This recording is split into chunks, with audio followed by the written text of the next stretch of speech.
aqui.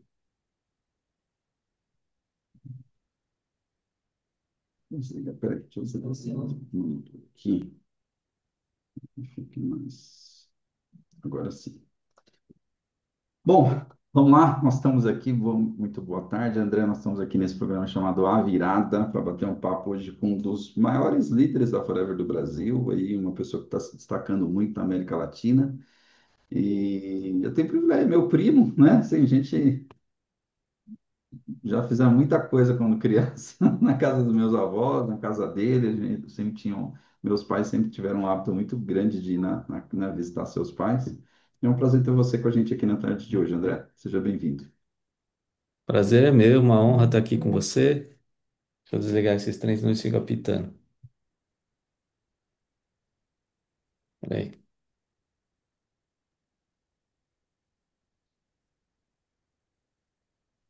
Eu também já desliguei o meu aqui, porque senão nosso telefone hoje em dia não para, né? Então, prazer é meu estar aqui com você. É uma honra poder compartilhar a nossa história, poder compartilhar um pouquinho do que aconteceu na nossa vida. Sendo que a gente cresceu junto praticamente, né? Começamos junto ali. Exatamente, exatamente.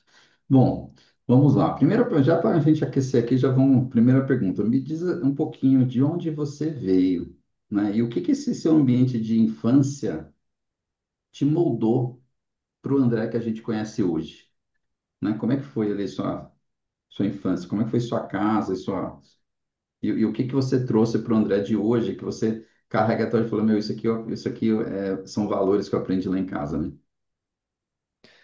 Eu vim de uma família bem simples, né? Você sabe disso. Meu pai trabalhava como motorista.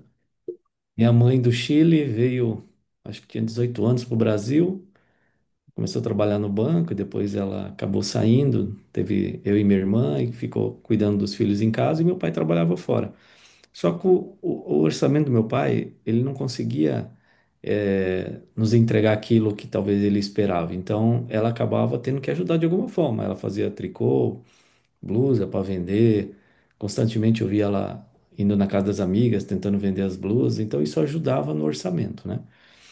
E meu pai sempre foi aquele guerreiro, né? Todo dia levantava de madrugada, nem via ele sair, 4, 5 horas da manhã saindo para trabalhar, voltava tarde da noite em casa, sempre trabalhando. A gente morava em Barueri, ele trabalhava lá em São Paulo, né?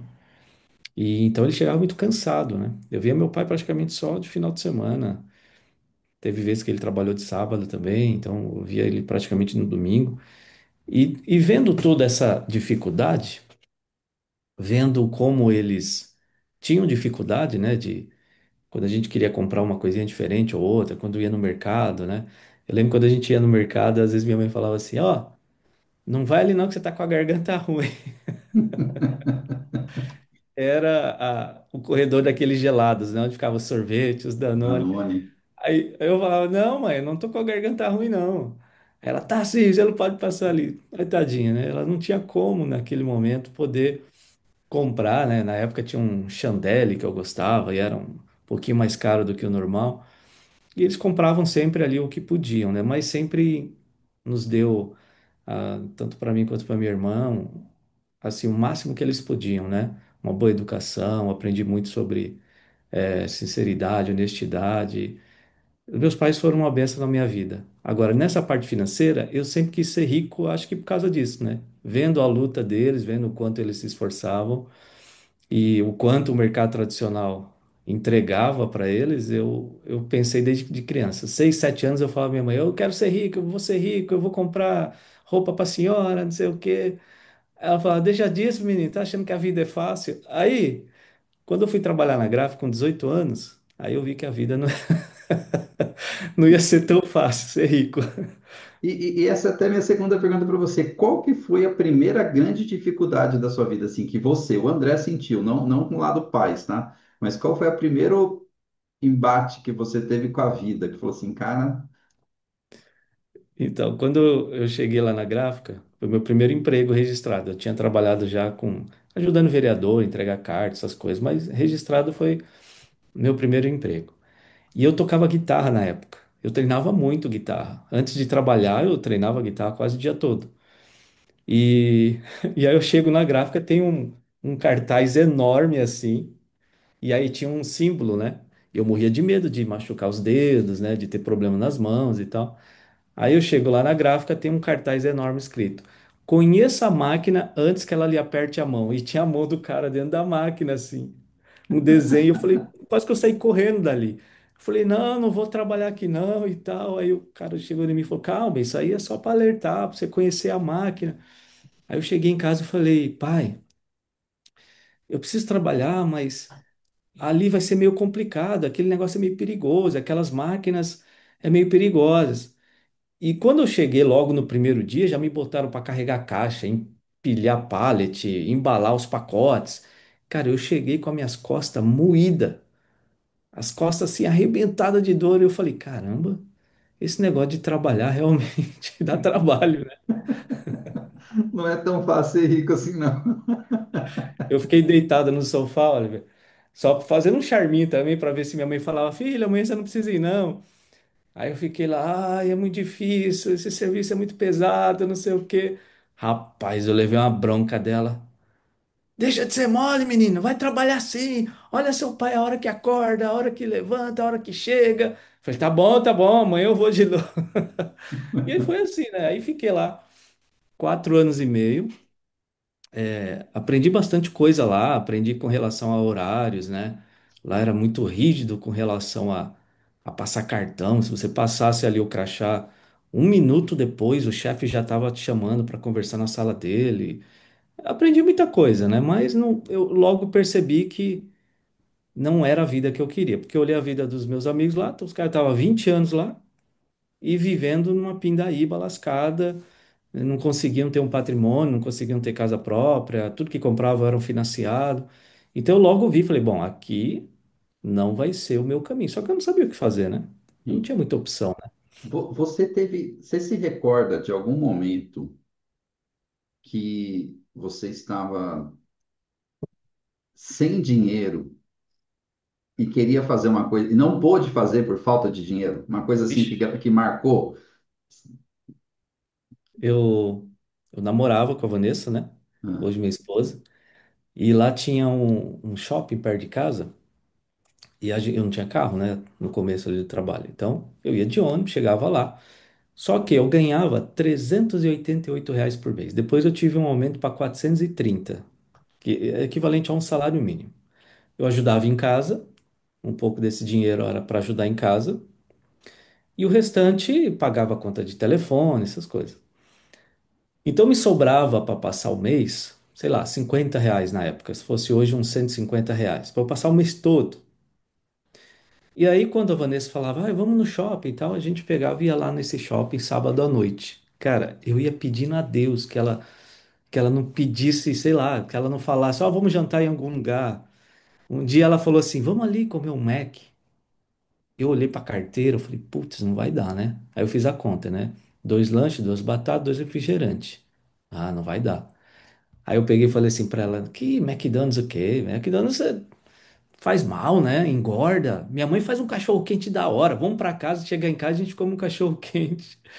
E sempre foi assim, entendeu? Sempre a minha vida foi, né, aos pouquinhos, sempre limitado, né? Tudo que eu queria fazer, eu olhava, eu via que não tinha condições. Então, eu meio que acostumei com coisas pequenas, sabe? e interessante que, olha só, a resposta que você deu para ela foi a mesma que sua mãe dava para você. Não passa ali que você está com a dor de garganta. Você falou para ela, não, McDonald's é ruim, vamos, né? Foi mais, foi no mesmo sentido, né? Assim, Exatamente. tipo, desconsiderou uma coisa que ela queria, o que você queria, que era o Danone, né? Com uma desculpa, né? E a gente aprende isso com os pais que são defesas, na verdade, né? Isso são defesas que foram criadas devido a uma situação. Você começou a Exatamente. contar aí a primeira virada. Então, a primeira virada foi que você começou a perceber, me explica melhor isso, que as pessoas que estavam há mais tempo trabalhando lá tinham uma vida que você não queria ter. Foi nesse momento que você começou a ter seu primeiro desejo real, assim, falou assim, cara, eu preciso fazer algo diferente ou não? Que momento que foi a primeira virada que você deu, assim, a primeira virada de chave, né, no sentido, cara, eu preciso fazer algo diferente. Eu acho que foi quando eu fui trabalhar numa máquina. É porque assim, quando você não ganha nada e passa a ganhar nem que seja um pouquinho, né? Uhum. Sei lá, um salário mínimo, você compra um tênis, você é novo, você é solteiro, você não precisa de muita coisa, né? Só que, com o tempo, você vai percebendo que você quer algumas coisas e você não pode comprar. Então, eu queria um carro. Cara, eu não conseguia comprar o carro com o que eu ganhava. Aí eu comecei a pedir, me esforçar para ter um aumento lá. Então eu comecei a me dedicar, a cuidar da máquina, limpar a máquina melhor que todo mundo. Eu comecei a querer aprender. O chefe, percebendo isso, me colocou para trabalhar numa máquina mais avançada. Ele só não me avisou que o trabalho era 5 vezes mais pesado para o ajudante. Cara, ali foi. Eu ia trabalhar quase que chorando todo dia, pedindo a Deus uma oportunidade, que eu queria mudar, que eu não aguentava mais. Aí eu chegava lá, 6 horas da manhã já estava na máquina, saía 4h23. Eu não tinha tempo de respirar, cara. Era corrido, minha farda aqui, minha roupa que a gente usava lá, saía encharcado de suor. Enquanto eu estava ali, eu ficava pedindo a Deus, me ajuda, me dá uma chance, como é que eu faço? E ficava pensando o que poderia fazer. E aí, calhou exatamente nesse momento aí que eu fui lá na casa do vô e encontrei o Jambé, que é nosso primo em comum. E ele falou de você, né? Ele falou, não, quem tá bem é eu falando das dificuldades que eu estava tendo no meu trabalho. Aí ele falou, quem tá bem é o Oliver, né? Ele tá indo em umas reuniões aí com os empresários, não sei o quê. E aí eu fiquei doido, já tava doido para sair dali, né? E aí foi quando eu te liguei para entender melhor o que era, né? Entendi. Foi interessante aquele começo, né? E interessante que o Jambert foi só uma ponte, né? Ele nunca fez o negócio, olha só, nós tivemos uma pessoa que fez uma ponte entre o André e eu, porque a pessoa que é nosso primo também em comum, ele nunca quis nem entender direito o negócio, ele nunca quis. Mas ele fez a ponte e essa ponte foi bem legal. Bom, depois que você teve essa, a gente conversou, você foi para a primeira reunião, a gente iniciamos o trabalho, né? E ali, logo no começo do negócio que você começou né, nós começamos a trabalhar, mas falando aqui de você, você começou seu trabalho e tudo mais ali. Quais foram as suas primeiras frustrações com o Forever? O que que aconteceu assim que... Frustrações? Eu não digo nem com Forever, eu acho que era comigo mesmo, né? Sim, exatamente, no sentido, né? Eu lembro quando eu comecei, eu até falei para você, falei para o Lino também, falei, olha, eu vou entrar, eu vou me cadastrar, mas eu não vou falar com ninguém. Eu nunca vou falar em público, eu nunca vou falar lá na frente. Cara, esse era meu grande trauma, né? Falar. Falar em Na público. escola eu faltava quando era para fazer trabalho na frente. Na igreja, quando o pastor pedia para ler um versículo, que ele tinha esse costume, né? Você lê um versículo. Quando eu via que ele pegava a Bíblia, eu já, pum, ia lá pro banheiro, lá no fundo. Então, eu pensei assim, bom, eu vou me cadastrar nesse negócio, mas nunca que eu vou falar ali na frente, nunca que eu vou contar minha história, nunca que eu vou dar um depoimento. Vou ficar quietinho no meu canto. Então, essa foi minha primeira frustração. Tipo, poxa, eu sabia que se eu conseguisse falar com as pessoas de uma maneira mais tranquila, eu iria crescer. Mas o trauma era tão grande que eu tentava delegar isso, né? Eu tentava passar para alguém. Eu lembro que eu marcava reunião com você para que você fizesse por mim. E aí um dia você não pôde fazer. Aconteceu um problema lá no carro, você não foi. E aí a dona Gertrudes estava me esperando, tinha umas 5 pessoas na casa dela. Tava esperando você, na verdade, você não pôde ir. Eu falei, e agora? Aí você falou, vai lá e faz. Nossa, naquele dia me deu uma dor de barriga. Nossa, minha mãe falou: Você tá bem, filho? Você tá aí faz meia hora aí dentro. Uma ansiedade. Eu falei: E agora? E agora? Cheguei na casa da dona Gertrudes e pedi. Olha que coisa louca. O trauma, às vezes, o bloqueio, né? É tão grande que você se sabota. Porque no caminho que eu fui para casa dela, eu fui desejando que ninguém tivesse lá. Tomara que não tenha ninguém, tomara que ninguém foi, tomara que não faça reunião, sabe? Eu só fui mesmo porque eu tinha um compromisso com ela de ir. E ali, chegando lá, tinha 5 mulheres, olhando assim para mim quando eu cheguei. Falei, caramba, as pessoas já estão aqui. Aí ela olhou para mim e falou assim: Olha, elas estão te esperando para você dar sua palestra. Eu falei, meu Deus do céu, que palestra? Eu não sei nem o que eu vou falar. Aí eu falei assim para ela: Você tem um copo d'água, dona Gertrudes? Aí eu fui lá na cozinha, tomei um copão assim, de uma vez, boca seca, ansiedade. Aí fui para a sala de novo. E as pessoas olhando para mim. Aí a boca secou de novo. Eu falei: Dona Gertrude, a senhora me arruma mais um copo d'água? Fui lá, tomei outro copo d'água. Eu sei que eu tomei uns 3 copos d'água ali para tentar me acalmar, para conseguir falar com as pessoas. Quando eu consegui fazer a apresentação, no final, para falar a verdade, eu nem lembro o que eu falei, né, de tanto medo que eu tava. Aí no final ela falou assim: Olha, muito obrigado por você ter vindo, viu? Você leva jeito. Ela não sabe disso, mas aquilo ali para mim foi, acho que o maior elogio da minha vida que me encorajou a fazer outras vezes, né? A estudar mais o assunto. A partir dali eu comecei a querer saber o porquê que eu tinha esse bloqueio, como que quebrava essas travas. Então, a primeira frustração que eu tinha era saber que era importante eu falar, mas ao mesmo tempo eu não conseguia superar. Eu só fui superar mesmo quando não tinha jeito, né? Quando eu fui empurrado ali para a situação e eu tinha que fazer. Entendi. Bom, até por nós sermos família e tudo mais, e eu ser seu patrocinador, os seus pais me pressionaram muito para te tirar do negócio logo no princípio, né? Assim, sua mãe me ligou umas 2 vezes, quando encontrei seu pai, que eu trava seu pai também pegava no meu pé demais, assim, porque nós demoramos uns meses para engrenar, né?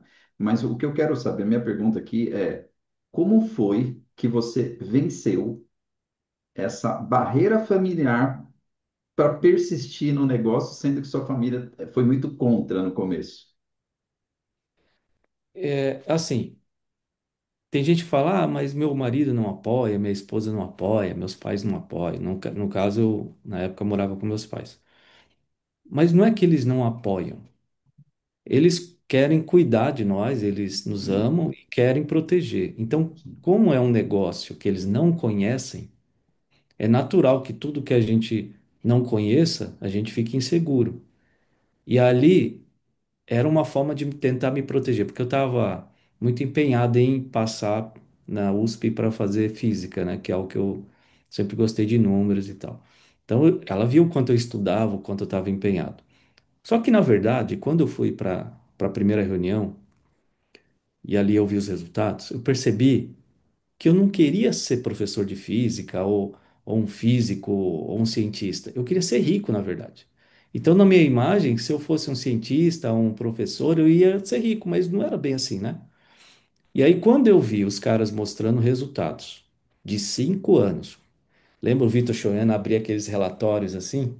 Ele abriu aquele relatório e ele mostrou quanto ele estava ganhando na época, acho que eram uns 25 mil reais. Eu olhei e falei: Nossa, quanto tempo eu vou levar para ganhar isso dando aula de física? Aí eu calculei, falei: Putz, vai levar uns 15, 20 anos. E olha lá se eu chegar nesse resultado. E aí eu vi que eu tinha como encurtar esse processo. Aí eu realmente abandonei os estudos que eu estava estudando ali na hora, mergulhei de cabeça e comecei, em vez de estudar agora números, matemática, fórmulas, eu passei a estudar pessoas, né? Estudar gente, comportamento, para eu tentar melhorar a mim mesmo e superar. E minha mãe ficou muito com medo disso, quando ela viu a minha intensidade em querer fazer esse negócio e tal. E ela tentava me desanimar no começo, até que eu cheguei para ela e falei: Mãe, não adianta a senhora ficar ligando pro Oliver, falando com a Vanessa para tentar me tirar. Eu já decidi, é isso que eu quero fazer. Você não precisa me ajudar, não precisa fazer nada. Você só precisa não ficar enchendo minha cabeça com essas coisas. não Se eu atrapalhar, puder, né? se eu puder contar com isso, eu vou agradecer a senhora pro resto da vida. Ela: Não, filho, então tá bom, é isso que você quer? Então tá. Falei com meu pai também.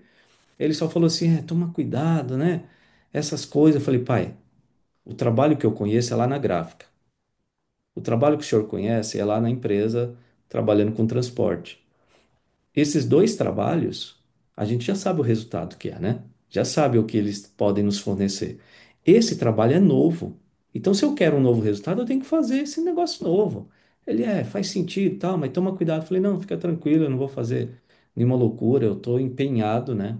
Se empenhar não é fazer loucura, né? É se dedicar, é estudar o assunto, é trabalhar muito. Mas aí só foi até aparecer os primeiros resultados também, né? Às vezes a pessoa fica discutindo ali, ah, você tem que me apoiar. Cara, mostra o resultado. O resultado apareceu, meu pai virou meu maior incentivo, minha mãe se cadastrou, meu pai estava falando das. Trouxe gente lá da empresa onde trabalhava para me cadastrar junto comigo.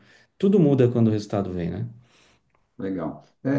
Comigo não foi diferente. Meus 6 primeiros meses também, meu pai foi extremamente contra, né? Assim, ele fazia campanha para eu não fazer. Mas depois de uma conversa, não é nem, meu resultado veio depois de 9 meses, né? Mas depois do sexto mês que eu tive uma conversa mesmo com ele, uma conversa igual você acabou de dizer, que você teve uma conversa, aquele dia foi libertador, porque ele disse, tá bom, então não posso ajudar com muito, mas conte comigo.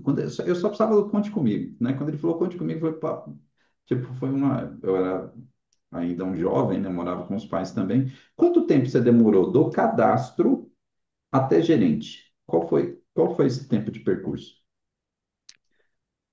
Do cadastro, eu fiquei assim, eu me cadastrei, mas não fazia direito, né? Eu Sim, ficava, ia quando dava e tal. Aí você ganhou uma viagem para Angra dos Reis, lembra? foi. Não lembro quanto tempo foi depois do negócio que você ganhou uma viagem para Angra dos Reis. E aquilo ali mexeu comigo, porque você e mais umas 3 pessoas que eu conheci, que começamos junto, estavam lá e eu não estava. E aí eu chamei uma pessoa que trabalhava lá comigo, que eu tinha cadastrado no Forever, e falei, meu, o pessoal tá lá, cara, e a gente tá aqui, olha o que a gente tá fazendo e olha o que eles estão fazendo. Ali mexeu com a minha cabeça, ou seja, ver o teu resultado mexeu comigo, porque a gente começou junto. Então, às vezes, hoje eu tenho 23 anos, né, de negócio. Os nossos resultados, às vezes, não vai criar efeito em quem está começando, quem tem 3 meses.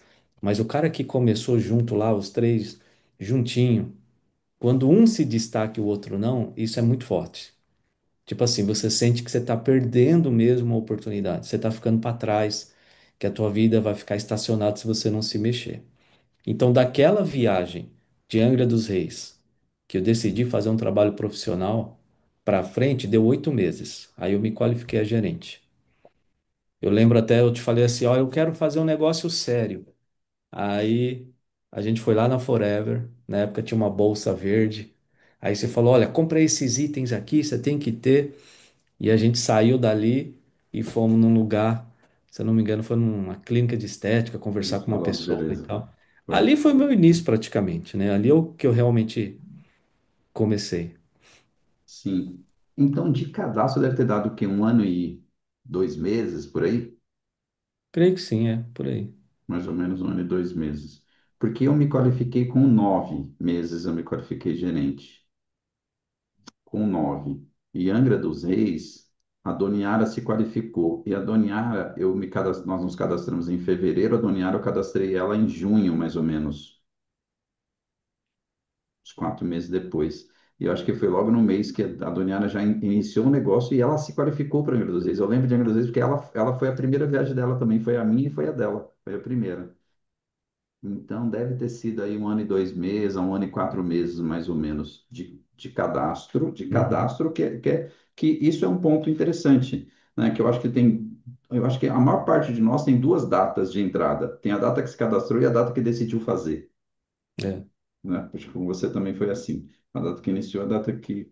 E aí, aí tudo bem, você iniciou o negócio.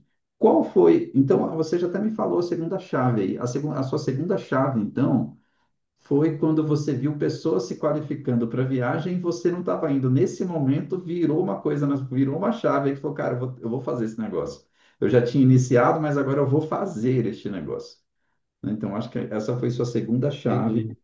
ou então a viagem de Angra. E foi bem legal aquela viagem. Foi simples, né, assim, mas foi bem legal. E Engraçado que não foi um grupo muito grande, né? não, isso que foi legal. Naquela Foi. época, era tão pouca gente, nós ficamos no hotel do Frade, o Fernando alugou um barco, nós ficamos passeando na ilha ali com bastante de barco, e no hotel à noite, o Fernando e o Lino gostam muito de jogar bilhar. Ele joga, gosta ou não, o Fernando joga muito, você não tem noção. É aqueles cara que mete com taca assim, dá uma tacada, derruba 4 bolas. O Fernando é desse. Ele é muito bom. E o Fernando impressionou todo mundo com as jogadas lá. Então a gente ficou muito perto da diretoria, né? Então acho que foi uma viagem muito legal, porque quem foi ficou muito perto da diretoria, acabou ficando muito perto deles, porque era um grupo pequeno, né? Então foi bem legal nesse sentido aí. Bom, legal. A gente já falou então aí de dois pontos de virada. Nessa sua trajetória, quem foram as pessoas que marcaram assim a sua jornada? Ou com resultado, ou com uma ação, alguma coisa que foi pontuando o seu caminho, que pessoas que foram importantes para suas decisões, para sua continuidade realmente do negócio, né? Você fala tanto ascendente quanto descendente. Ou até crossline. Às vezes crossline também tem papéis importantes, né? Às vezes a gente se espelha em alguém que.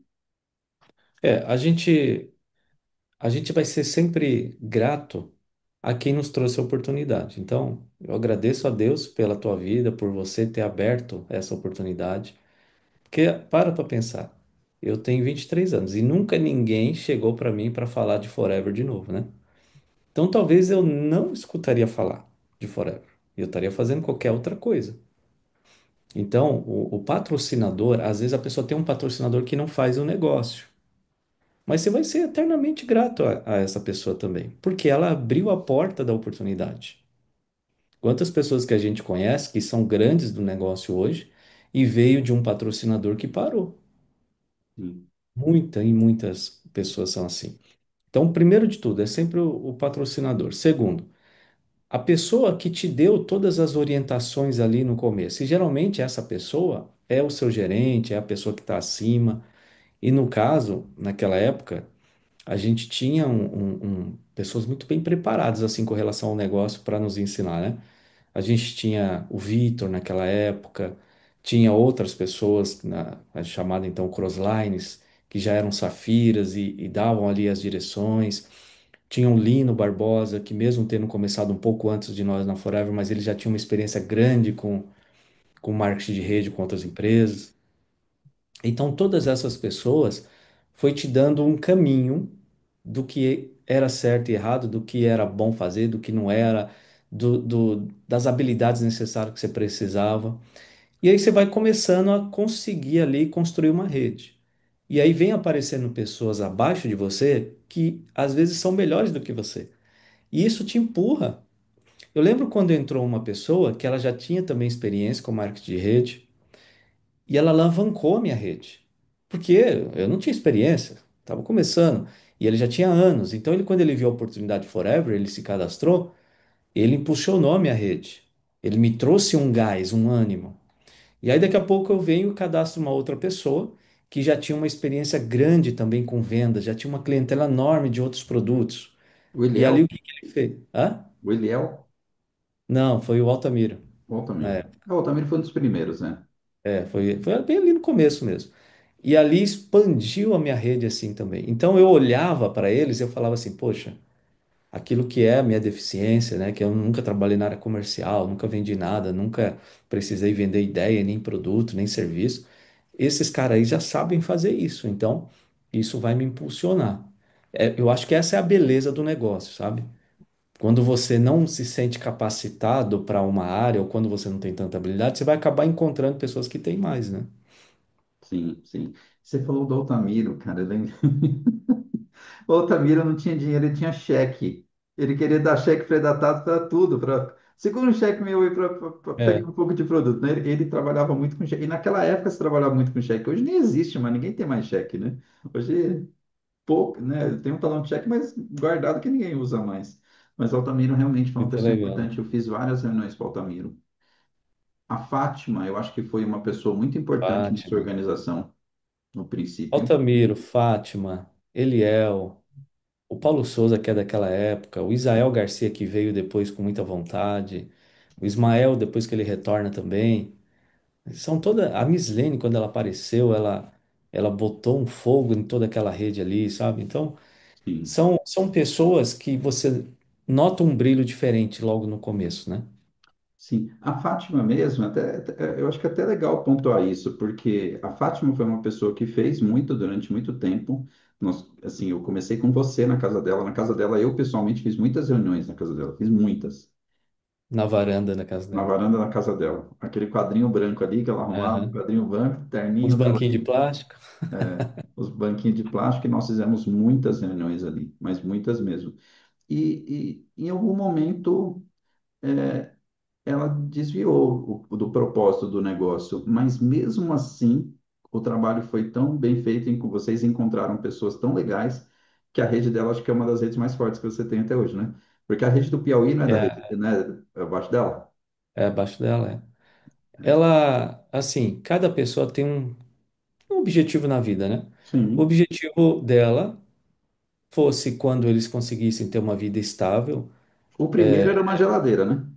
Primeiro era uma geladeira, o sonho dela era geladeira. Eu falava, Fátima, mas você não quer um carro, uma viagem? Não, eu quero minha geladeira. Era a geladeira, eu lembro. Ela falava assim, aquela geladeira que aperta aqui e sai água, né? Sai água da própria geladeira. Então, mas o objetivo dela sempre foi assim, né? Que ela tivesse uma vida estável. E aí, foi avançando no negócio, e tal, a idade foi chegando, o Miro se aposenta, né, que é o esposo dela, e consegue dar essa vida confortável que ela buscava, né? Ela me procurou, falou assim: "Olha, André, eu vou continuar usando o produto, amo o produto, vou continuar aqui torcendo por vocês, mas eu vou cuidar da minha casa, do meu marido." Na época ele estava um pouquinho debilitado, né? Ele precisava ter mais cuidados, ela ter mais cuidados com ele.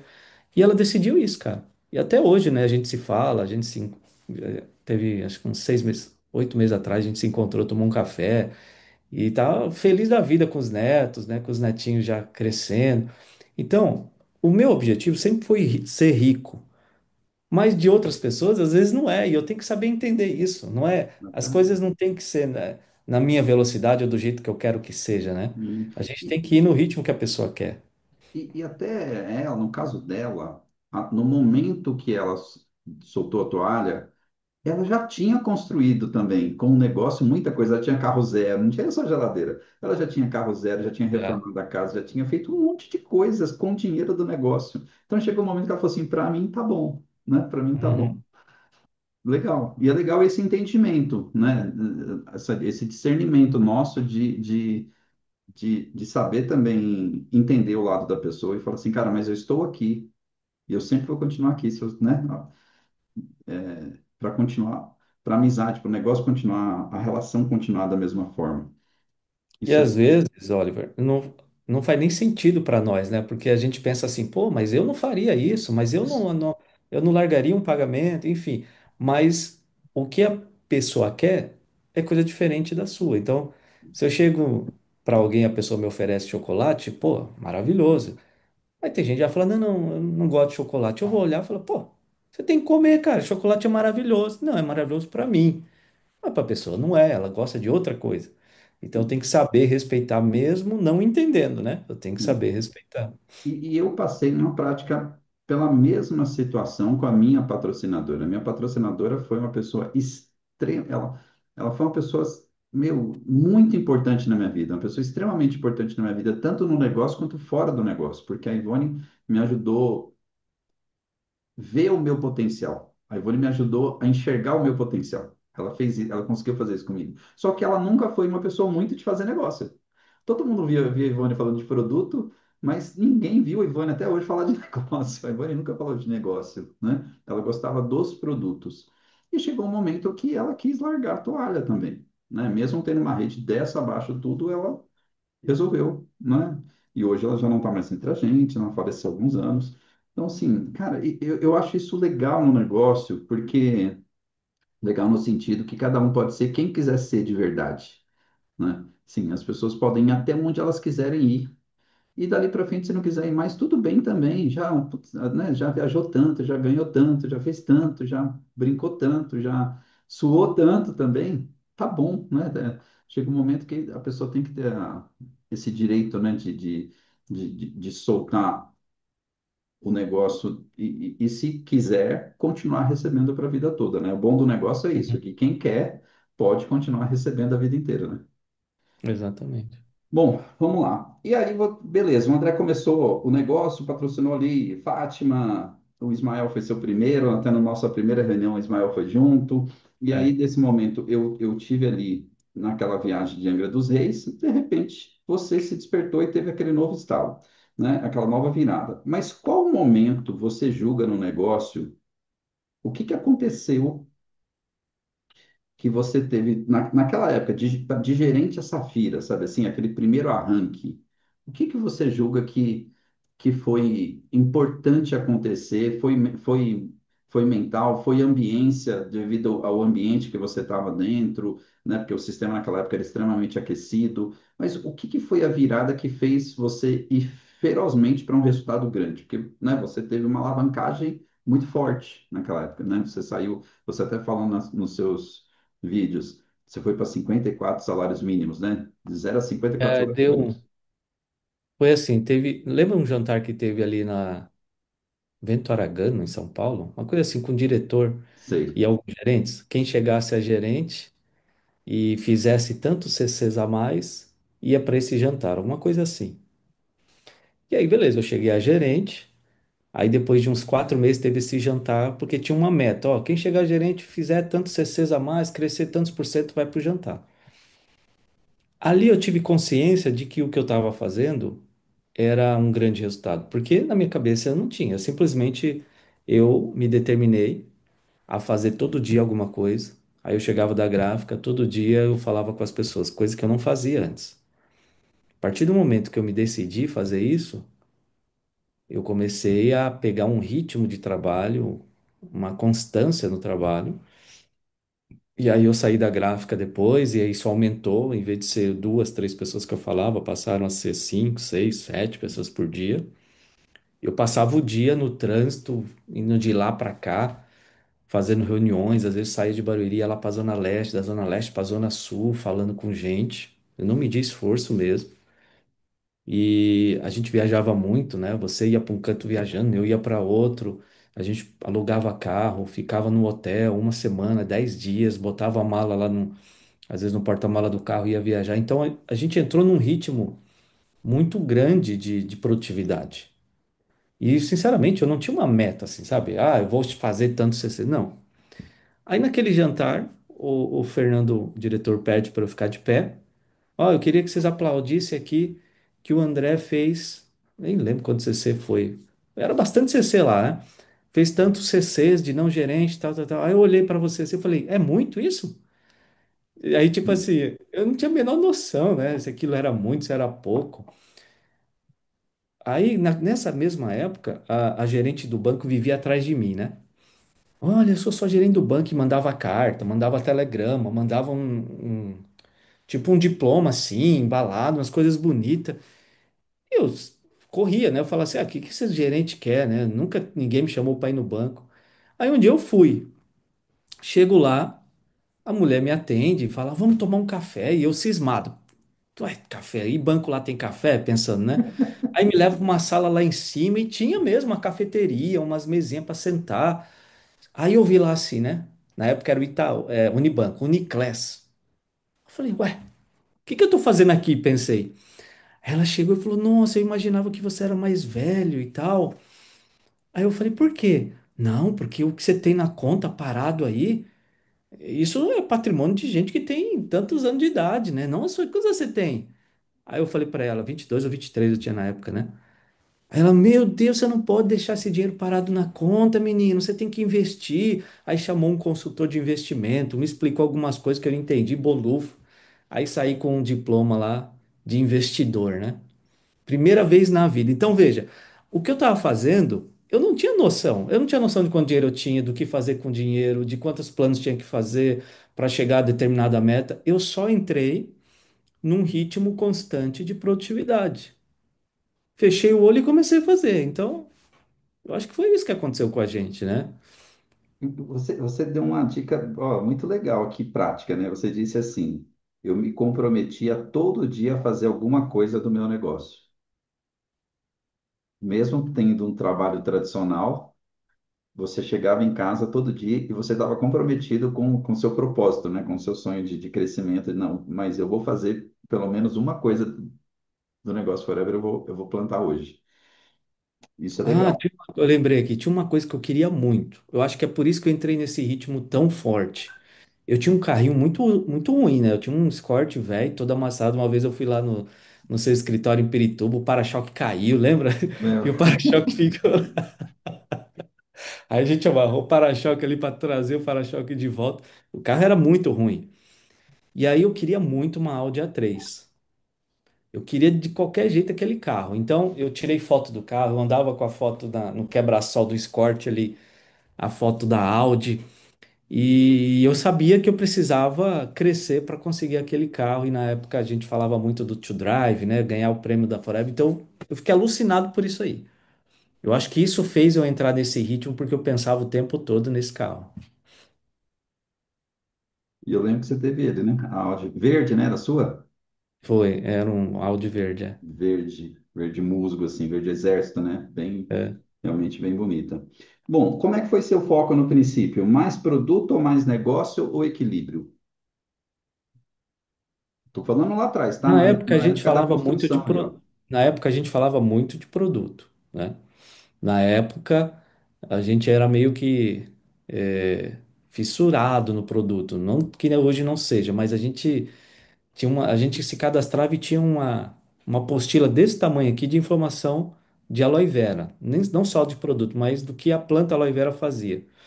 A gente já cadastrava a pessoa já comprava aquilo ali e já ia estudar em casa. Então, a gente estudava tudo, da patente da Forever, na estabilização do aloe vera, ao que a aloe vera faz, a quantas vitaminas, minerais. Então, a gente sempre falou muito de produto naquele momento. Mas o que fez eu crescer foi focar no negócio, foi trazer gente para negócio, mostrar a visão do negócio para as pessoas, mostrar o quanto o negócio poderia pagar. Então ela via isso, em primeiro lugar, né, dinheiro. E depois ela vinha que tinha um grande produto que ia embasar tudo isso. Mas a venda sempre foi pela oportunidade, nunca foi, ó, vem aqui trabalhar com esse grande produto que você vai ganhar dinheiro. Não, venha fazer dinheiro com network marketing com esse grande produto. Legal. É, o negócio é na frente, mas o produto altamente valorizado também no caminho, Sem né? dúvida. Isso foi uma coisa que nós realmente sempre fizemos, que foi trazer o produto junto, né? A gente vê equipes que fazem muito negócio e não faz produto, e outros fazem muito produto e não faz negócio. Eu acho que a gente Uhum, sempre teve um equilíbrio entre produto e negócio, e é até por isso que eu creio que os movimentos do negócio, né, o volume do negócio, mesmo nas épocas de oscilação, a gente nunca perdeu tanto, né, quanto outras equipes, porque a gente tinha uma equipe mais consistente, né, uma equipe que equilibra produto e negócio. Legal. Aí você chegou, você saiu do zero e foi a Safira. Eu lembro que você fala no seu vídeo de 54 salários mínimos, é isso mesmo? de 55, né? 55 salários mínimos. E isso, lógico, foi no princípio do negócio, foi quando você saiu do zero e deu seu primeiro estirão ali onde que chegou nesse resultado. Você já falou um pouco disso, mas fala um pouco mais sobre isso. O que que esse resultado mudou na sua maneira de ver o mundo? E o que que já te proporcionou? Você falou do carro, que foi uma conquista aí, mas o que mais te proporcionou naquele momento? Naquele momento, né? Eu sei que a vida hoje é completamente diferente, Uhum. mas eu estou falando de alguém que ganhava R$ 400 na gráfica, né? O cara ganhava É. R$ 400 na gráfica, de repente, né, em 2 anos está ganhando 55 salários mínimos, meu, é pouco tempo para muito dinheiro, né? Eu entrei ganhando 388, aí no outro ano ajustou, né, o salário mínimo, aí foi para 430. No ano que eu saí, eu estava ganhando mil e pouquinho lá na gráfica, que já era equivalente a um salário e meio, que meu chefe me deu a promoção justamente para eu não sair, que eu já tinha falado para ele que iria sair. Aí ele, para me segurar, a promoção que eu pedi há 4 anos e meio, ele não dava. Quando ele descobriu que eu estava para sair, ele aumentou para ver se eu ficava, mas já não era o que eu queria, né? Eu já ganhava. Eu lembro quando eu saí. Eu tinha recebido na gráfica 1.100, se eu não me engano, e na Forever tinha recebido R$ 2.500 como assistente de gerente. Então eu já saí nessa transição, já no primeiro pagamento de gerente, que eu já sabia que ia vir em torno de 5.400, 5.500. Então já era 5 vezes mais do que eu ganhava lá na gráfica. O que que mudou? Olha que coisa interessante. Eu cheguei a gerente e pensei, agora eu tô rico. Agora o negócio vai sozinho. Cara, nos outros meses de gerentes foram os meses mais difíceis para mim no negócio. Porque em vez de subir, o pagamento baixou. Olha que coisa louca. Uhum. Aí, de 86 que eu tinha feito pontos, né, ser caixa crédito no mês, no outro mês eu fiz 40, no outro mês eu fiz 14. 14. E aí eu tive um baque tão grande. Eu lembro que eu falei muito com você, falei com todo mundo lá que eu poderia me aconselhar para tentar entender o que estava acontecendo. E o que aconteceu foi, eu não sabia muito bem usar a duplicação. Eu queria fazer ponto de seja lá do jeito que fosse. Eu não estava me importando tanto com o jeito que era feito, mas é ponto, bota para dentro. E aí o que acontecia? Eu foquei no meu resultado e esqueci de ver se as pessoas estavam crescendo com uma estrutura, com base, né, com uma estabilidade. Então, essa pontuação que eu fiz foi mais numa loucura de querer chegar, de querer fazer, de querer bater a gerência e tal, e não olhei tanto para as pessoas abaixo, o trabalho que elas estavam fazendo, se elas estavam crescendo. Então, todo líder de network marketing que não olhar para as bases, para as pessoas que estão iniciando e não colocar o foco nelas, em ajudá-las a crescer, sair daquela posição, cara, ele não vai crescer. Se colocar o olho no próprio umbigo e falar assim, não, o que importa é só o meu resultado, o que importa é só o quanto eu estou ganhando, o que eu estou fazendo, não vai crescer. As pessoas vão parando no meio do caminho. E aí, quando eu entendi isso, eu voltei a um trabalho de reconstrução, visitei essas bases e eu vi que os caras eram totalmente despreparados. Tinha gente ali que não ia no treinamento há 3 meses. E aí fortalecemos essas bases de novo. Aí foi subindo, né? Aí no outro mês 25, no outro mês 32, 40. Só que esses 40 representavam uma estrutura muito melhor do que os 86 que eu tinha feito para chegar a gerente. E aí nesse processo, quando a duplicação pega, né? É engraçado que às vezes a pessoa fala assim: nossa, mas eu tô ralando pra caramba, só tô fazendo 15. Poxa, ralei pra caramba, muito sufoco, eu fiz 20. Mas quando a duplicação pega, esses 20 vai a 200 muito rápido. Porque são pessoas bem preparadas que começam a fazer ali e a coisa começa a se multiplicar muito além das nossas forças. Então, o que que mudou? A gente cresceu com 1 ano e 2 meses, se eu não me engano. 1 ano e 2 meses eu atingi o T-Drive, aí com 1 ano e 4 meses consegui comprar o carro, levou uns 2 meses aí para eu escolher o carro, comprar, pagar e tal. Compramos a Audi, aí fomos morar num condomínio fechado, né? Já eu tinha muito onde eu morava era um lugar bem, hoje está muito bonito lá, muito estruturado, mas na época era bem complicado. Tinha uma boca de fumo muito perto onde eu morava, e aí às vezes a gente acordava de manhã escutando tiro, gente morta na rua, sabe? Uma coisa feia mesmo. E aí quando eu comprei esse Audi, muita gente começou a mandar recado. É, você tá ficando metido, que não sei o quê, nós vamos tomar seu carro. E eu fiquei apavorado, né? Falei, caramba, eu preciso sair daqui, tirar minha família daqui. Aí a gente foi morar num condomínio fechado. Ali eu comecei a perceber que a vida estava mudando.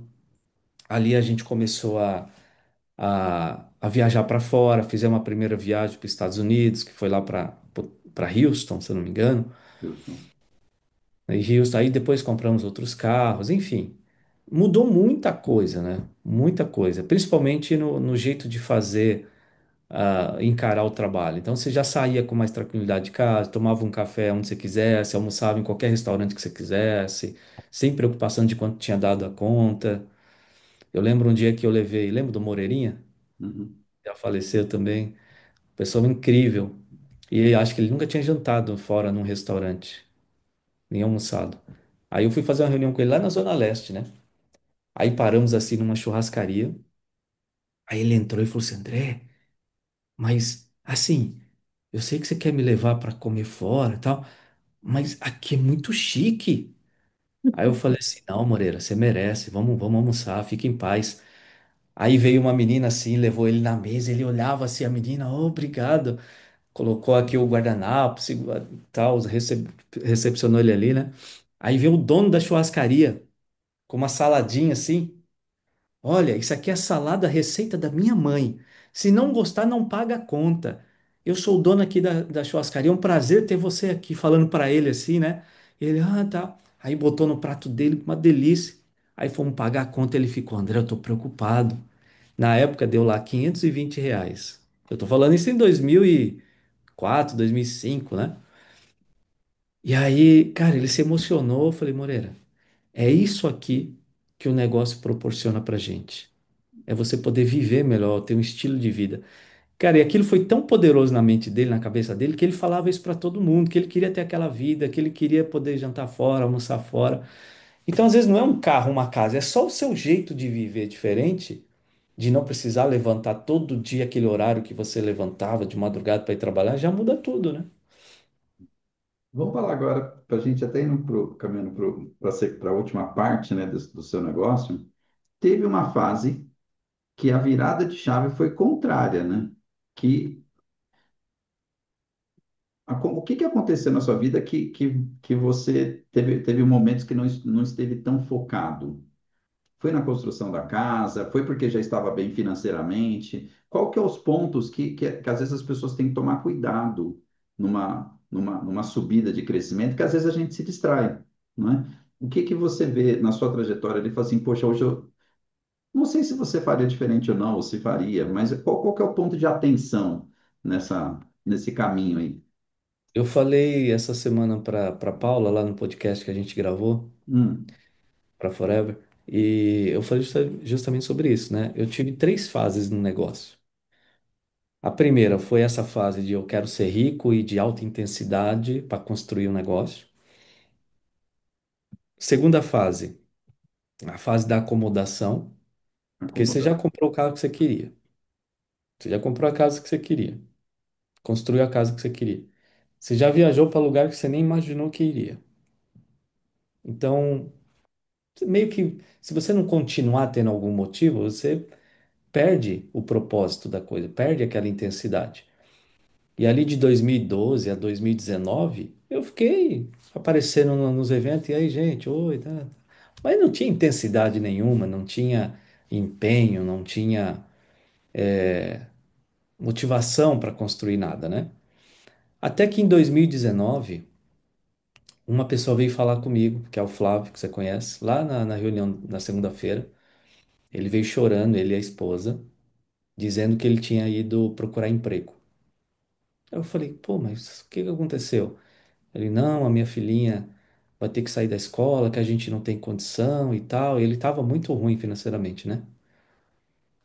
E ali, cara, tava muito cômodo para mim. Eu tava com a minha casa alugada, já tendo a renda né, uma baita aluguel que eu tava recebendo. Tava tendo a renda da Forever sem praticamente fazer nada, só ficando ativo e recebendo. Então tava muito cômodo. Quando ele falou isso, eu senti o peso da responsabilidade que um líder, na verdade, precisa ter, de caramba, eu preciso fazer alguma coisa por ele. O que que eu posso fazer por ele? E calhou que na mesma semana, a Mislene também veio falar comigo. Muito qualificada para o mercado tradicional, né? E o marido tinha tido um problema na empresa que ele tinha perdido muito dinheiro lá. E ela estava muito mal e ela estava pensando também em buscar um emprego, ir para o tradicional. Aí eu cheguei para Vanessa e falei, Vanessa, eu não sei como, mas eu preciso fazer alguma coisa. Só que eu tinha percebido já que o mercado tinha mudado. Era muito nítido para mim que aquele negócio que eu fiz lá atrás não iria dar certo se eu fizesse agora de novo em 2019, com as ferramentas na internet e tal, não sei o quê. E aí eu falei para Vanessa, bom, eu vou fazer um trabalho diferente que eu acredito. Eu só consigo me empenhar naquilo que eu acredito. Então, aí formatei um sistema trabalhando pela internet, trabalhando online e apresentei para eles dois, né? Isso foi em 2019. E ali eles cresceram bastante. Começaram a se estruturar, não buscaram mais emprego, começaram a ficar felizes com o resultado, agradeciam o tempo todo, nossa, que bom e tal, trabalhando na internet. Quando vem a pandemia em 2020, a gente já estava posicionado, né?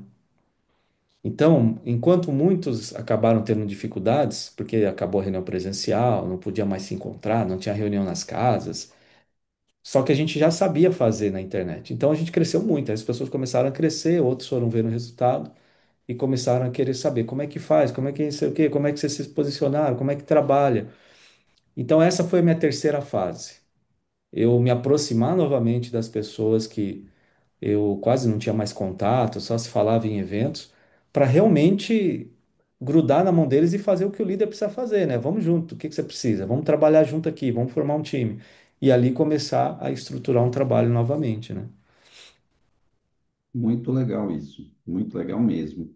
E eu vi tudo isso aí acontecer, né? Eu vi essa nova guinada sua, né? E uma guinada boa, né? Realmente muito boa, que chamou a atenção, na verdade, de toda a Forever do Brasil, né? Chamou a atenção porque na pandemia eu também cresci, porque eu também sempre, eu nunca fui muito forte na internet, mas eu sempre trabalhei na internet, eu sempre tive alguma coisinha. Tanto que acho que a primeira pessoa que patrocinou alguém na internet foi eu, que patrocinei a Doniara. É mesmo. Na Foi. época do MSN, lá do IG, né? MSN, eu Internet. fazia contatinhos do MSN. Então, assim, eu creio que eu sou um dos primeiros a fazer patrocínio online, né? Assim, um dos primeiros, que a internet era discada, era tudo aquilo.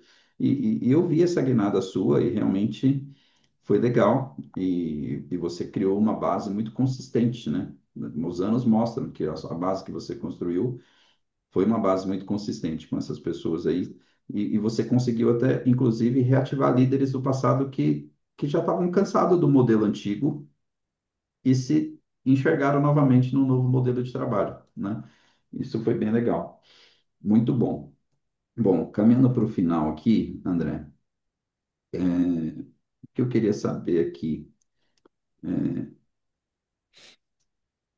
quando você olha para você, para o André, você se acha teimoso ou você se enquadra mais na posição de tranquilo e grato?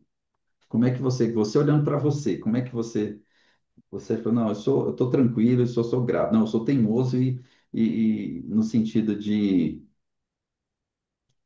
você conversando com você, tá? Não é com relação a ninguém.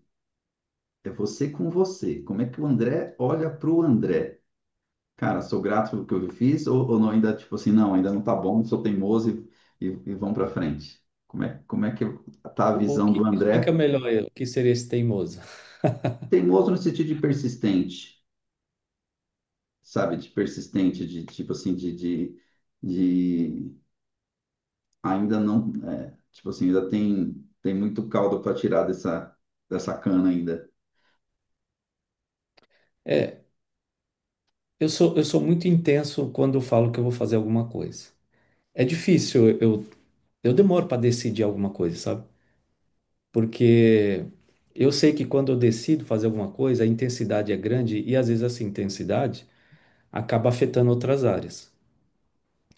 Então, naquele meu início na Forever, eu fui muito intenso, mas eu tive um acordo com a minha namorada, que hoje é minha esposa, porque a gente namorava quase que todo dia. Ela morava na frente de casa, eu ia na casa dela, ela ia na minha.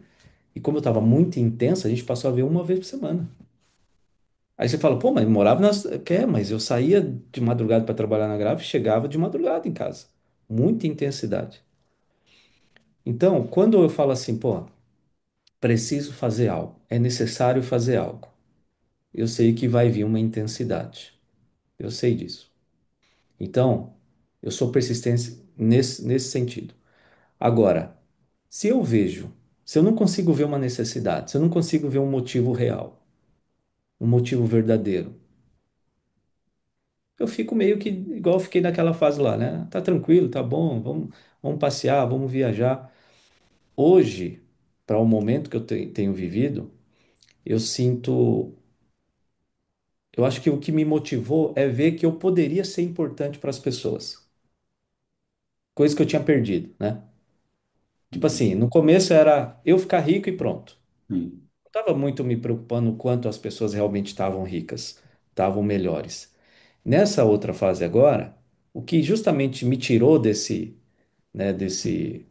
dessa acomodação foi saber que eu poderia ser importante na vida de duas pessoas que estavam muito ruins financeiramente, estavam muito debilitados naquele momento.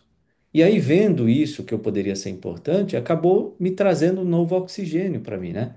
Uma nova, um novo motivo para construir um negócio que até então eu não tinha, porque eu já não me motivava mais, Oliver, com vamos comprar uma casa. Cara, vamos trocar de carro. Esse dia eu fui trocar de carro. Acho que já é a quarta vez que eu saio para comprar o carro e não compro. Aí a Vanessa fica olhando, ué, mas você não ia comprar? Eu não sei. Aí eu entrei no carro, entro no outro. Cara, então, acho que os objetivos e os sonhos com o tempo vão mudando. E se você não consegue encontrá-los, você não consegue sair da acomodação, sabe? E às vezes não tem mais a ver com dinheiro. Sim. Então, finalizando a pergunta final aí, qual é o sonho do André hoje? Hoje, o sonho do André é realmente poder ser um instrumento de Deus na vida das pessoas. Porque se você analisar, eu tenho um produto, cara, que tira as pessoas de um leito de hospital.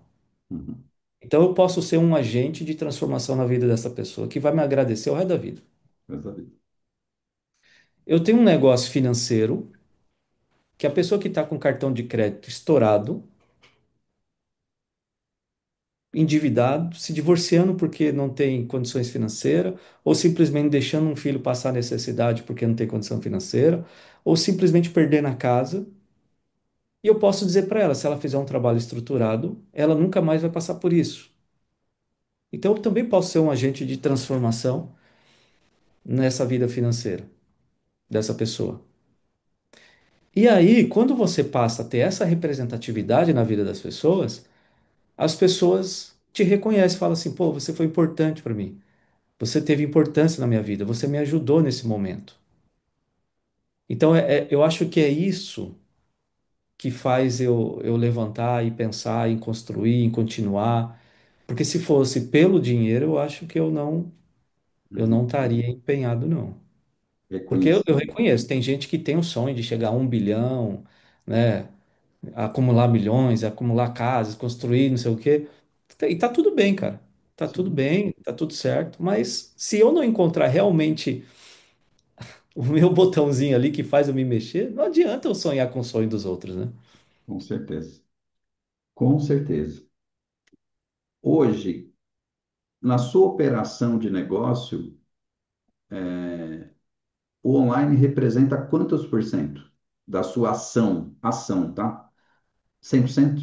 Ou você ainda tem alguma coisa Cara, é presencial? interessante isso daí, porque eu sinto que isso está mudando um pouco, né? Até então, é 100% online, sempre trabalhei assim, né? Fui muito criticado até em 2019, quando eu comecei. As pessoas falavam, você vai deixar o povo preguiçoso. E até algumas pessoas ficam mesmo, né? Sim, Preguiçosas. Mas isso não significa também que vai ser menos produção, né? sim, Às vezes o preguiçoso acaba produzindo mais porque ele tem mais ferramentas, mais inteligência, mais habilidade do que o outro que está ali só o tempo todo construindo e não consegue.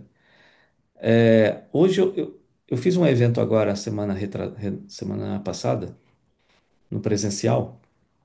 Cara, nada substitui nada. esse abraço, sabe? Esse contato, essa aproximação.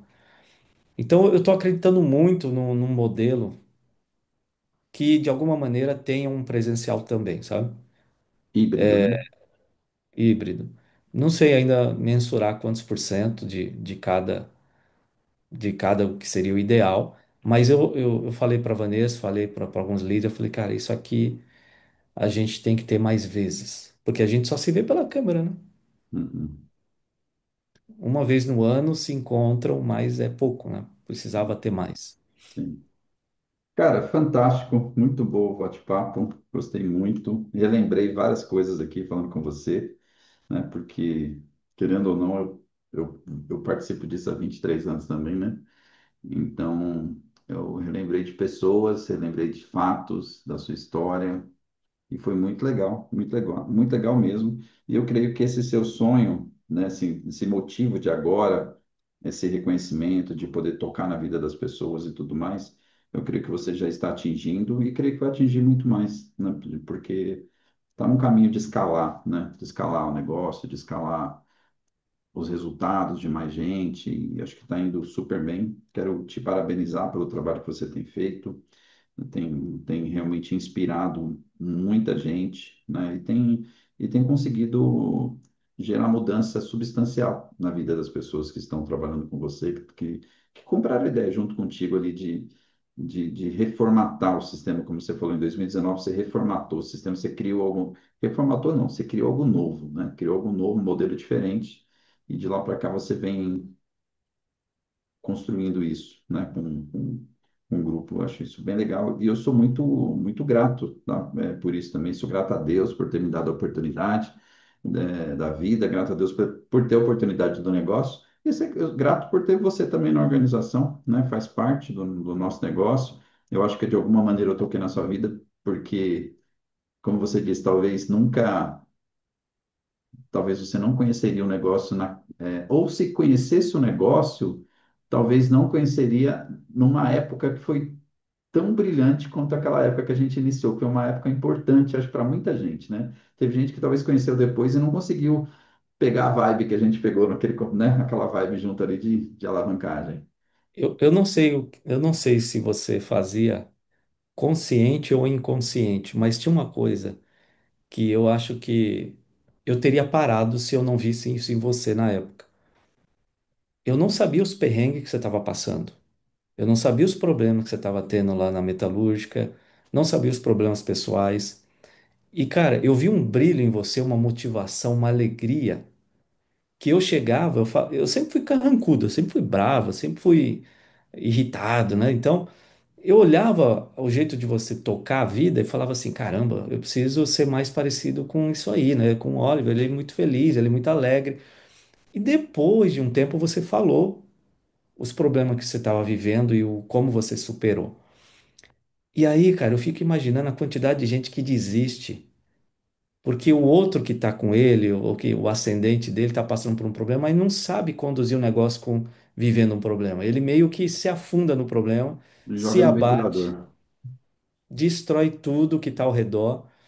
E aí, pô, se você não tivesse segurado a onda, se você não tivesse passado por esses problemas com um sorriso no rosto, eu acho que eu não estaria aqui. Porque eu olharia e falar, ah, pô, eu já estou desanimado mesmo, eu já não estou conseguindo crescer, o Oliver também já não está muito bem, então vamos os dois parar por aqui mesmo.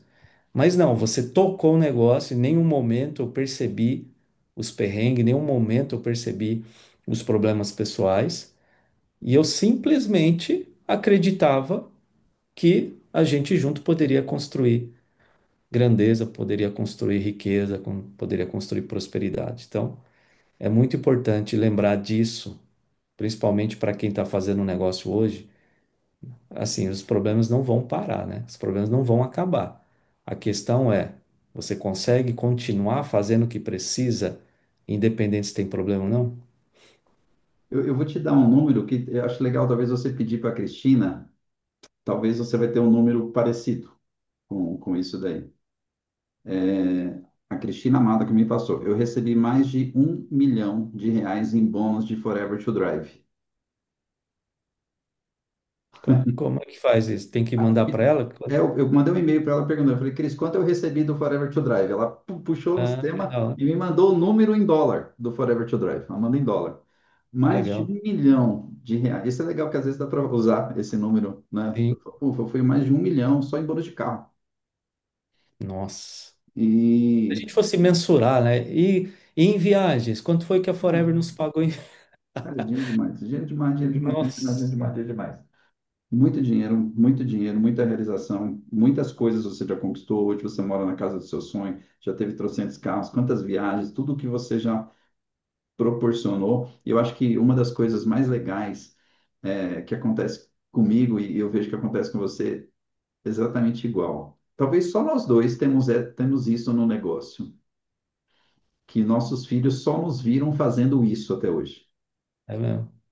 Né? Porque o Leandro tem a loja, tem outras coisas. Lógico, eles vivem no negócio, mas tem outras coisas. Mas eu e você, nossos filhos, não, no caso, o seu filho e os meus filhos, só me viram fazendo isso até hoje. Então, assim, eles têm uma visão. Não sei o Davi, até queria que você falasse do Davi aí nesse sentido também. como que o Davi olha para o negócio? Porque meus filhos são admirados com o negócio, porque eles vivem o estilo de vida que o negócio proporciona, né? Aham. O Davi está inconformado, na verdade, por que que ele não pode se cadastrar com 13 anos? Ele me churiça quase que todo dia para eu falar com a Forever. E você sabe que é uma coisa que até depois eu vou bater um papo com o presidente, com a Paula, porque hoje, se você for ver, a garotada aí com 14, 15 anos tá voando, cara, fazendo negócios na internet, né? Voando. Naquele momento lá atrás que a gente viveu, você não tinha gente com menos de 18 anos trabalhando, registrado e tal, mas hoje mudou muito, né, cara? De repente até tem um caminho para eles aí, né? Eu vou encerrar a gravação aqui.